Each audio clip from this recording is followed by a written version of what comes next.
Hello everyone, my name is Joshua Burks and this is my dad here, and today I'll be showing you how to prep and season your spare ribs. Okay, step number 1, wash your hands. You gotta wash your hands thoroughly to make sure, anything that's on your hands don't get on the meat. Even though you're cooking the meat, but you still wanna wash your hands just to make sure everything's clean. Step number 2, we're gonna rinse off the meat to remove any excess blood that's on the ribs before seasoning. As you can see here, folks, he is rinsing the meat with cold water to eliminate any hanging blood and anything that's around the meat.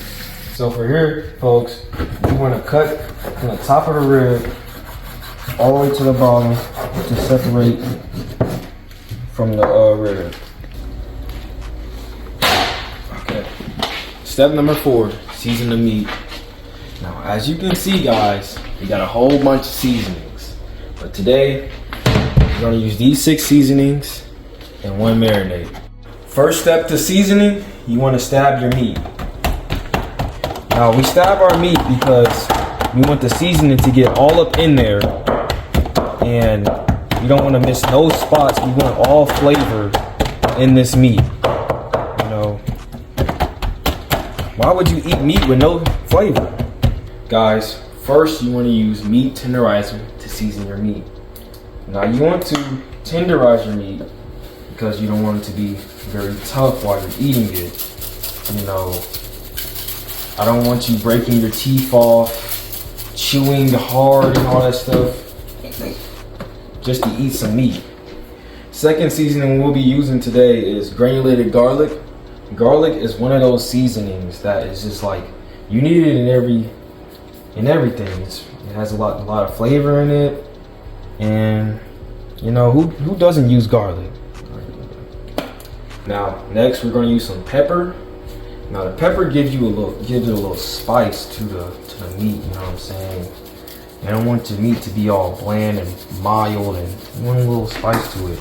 Now pepper sometimes struggles to get out a little bit, so you might gotta, do one of these. There's a technique to seasoning.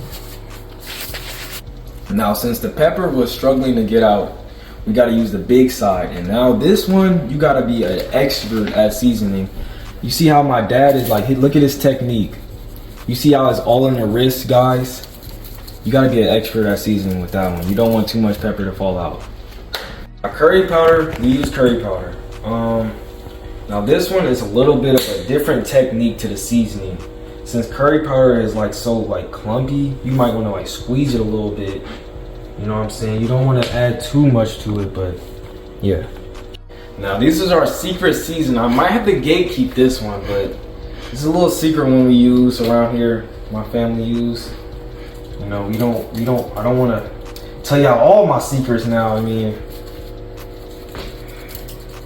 Lastly, we're going to do our marinade. We use teriyaki. We do this last because we don't want the seasoning to run off the meat. You know what I'm saying? Now this has a technique to it too. You got to be very gentle. You know what I'm saying? Don't want to put too much teriyaki on there, but don't want to do too less. All right, next step, you want to turn the meat over and repeat that seasoning process. You don't want to, season one side of your meat. Who's gonna eat one side of the meat? You gotta eat the whole meat, Now, as you're done seasoning both sides of your meat, we're gonna go on to step 5, and that is putting aluminum foil over your pan.